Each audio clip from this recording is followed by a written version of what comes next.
పార్టీల తుంగతుర్తి పంచాయతీ ఇప్పట్లో వర్షటట్టే కానొస్తలేదోల్లో. తుంగతుర్తి పంచాయతీని తెంపేటందుకు పార్టీ పెద్దలు రంగంలోకి దిగిండ్రు గాని అది ఇంకింత ఎక్కువనే అవుతున్నది గాని తక్కువ మాత్రం అయితలేదు.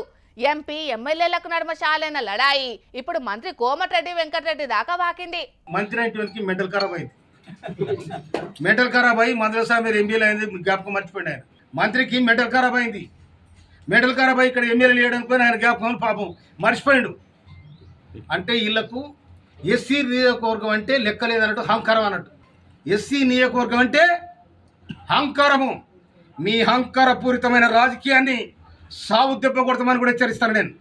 ఏకంగా మంత్రి కోమటిరెడ్డి వెంకటరెడ్డికే మెంటల్ ఖరారైందని గట్టిగా నార్చుకున్న తుంగతుర్తి ఎమ్మెల్యే మందుల సామెల సారు మా జోలికొస్తే మీ రాజకీయ సమాధికి డప్పులు కొడతామని వార్నింగ్ కూడా ఇచ్చిండు. తుంగతుర్తిలా రోడ్డు కోసం మంత్రిని 100 సార్లు కలిసినా పట్టించుకోలేదని ఏకిపారేసిండు. అట్లని ఏదో ప్రతిపక్ష పార్టీ ఎమ్మెల్యే అన్నాడంటే ఏమో అనుకుందాము. సొంత పార్టీ సర్కార్లున్న మంత్రి అందున ఉమ్మడి నల్గొండ జిల్లా మంత్రిని తూర్పాల పట్టిండు. నాకెరక లేకుండా నా నియోజకవర్గంలో అడుగుపెట్టే అధికారం నీకెవ్వలిచ్చిండ్రని ప్రశ్నించిండు.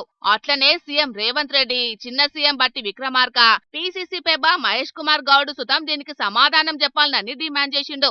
అట్లని మంత్రి వెంకటరెడ్డి మీదనే కాదు, మునుగోడు ఎమ్మెల్యే కోమటిరెడ్డి రాజగోపాల్ రెడ్డిని కూడా గట్టిగానే అడుచుకున్నాడు సారు.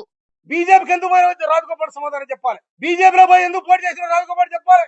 నువ్వు రాహుల్ గాంధీ ఇచ్చావు, సోనియా గాంధీ ఇచ్చావు, అన్ని మర్చిపోయి మళ్ళా కాంగ్రెస్ లోకి వచ్చి పోటీ చేసినావు. కాంగ్రెస్ లోకి వచ్చి పోటీ చేసి నికార్సైన కాంగ్రెస్ మా కాంగ్రెస్ అంటే వీళ్ళంతా ఎవరు?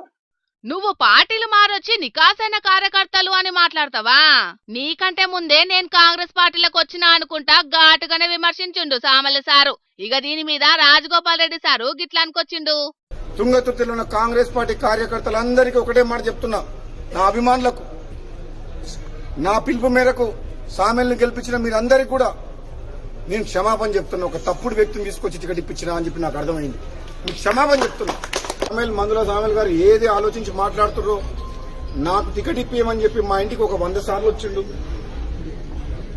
మన తుంగతుర్తితో సంబంధం లేకపోతే మా ఇంటికి వచ్చి టికెట్ ఇప్పియమని ఎందుకు అడిగిండో నాకు అర్థం కాలే. తుంగతుర్తి టికెట్ కోసం చాలా మంది పోటీ పడ్డారు గాని మందుల సామెలకు నేను అసెంబ్లీకి తీసుకుపోతానని మాటిచ్చినా కాబట్టి అధిష్టానంతో మాట్లాడి టికెట్ ఇప్పించిన అని గరమైండు రాజగోపాల్ సారు. అట్లనే ఆఖరుకు గీ మాట మాట్లాడిండు. ఈ ఆయారాం గయారాంలకు భయపడేది లేదు. నిజమైన కాంగ్రెస్ పార్టీ కార్యకర్తలను కాపాడుకోవాల్సిన బాధ్యత పిసిసి ప్రెసిడెంట్ మహేష్ కుమార్ గౌడ్ మీద, AICC in-charge general secretary Meenakshi Natarajan గారి మీద, రాష్ట్ర కాంగ్రెస్ నాయకుల మీద, మాలాంటి వ్యక్తుల మీద, అధిష్టానం మీద ఉన్నది. మునుగోడులా నా క్యాడర్ కూడా ఉన్నది. మునుగోడులా రాజగోపాల్ ను గెలిపించినందుకు నా క్యాడర్ కూడా బాధపడుతున్నదని మందుల సామెల సారు కౌంటర్ వేసిండు. మొత్తానికైతే ఈ తుంగతుర్తి పంచాయతీ మాత్రం ఇప్పట్లో ఓడ్చేటట్టే కానొస్తలేదు పోన్రి. మరి దీని మీద చేతిపాటి అధిష్టానం పెద్దలు ఏం నిర్ణయం తీసుకుంటారో ఏందో చూడాలిగా.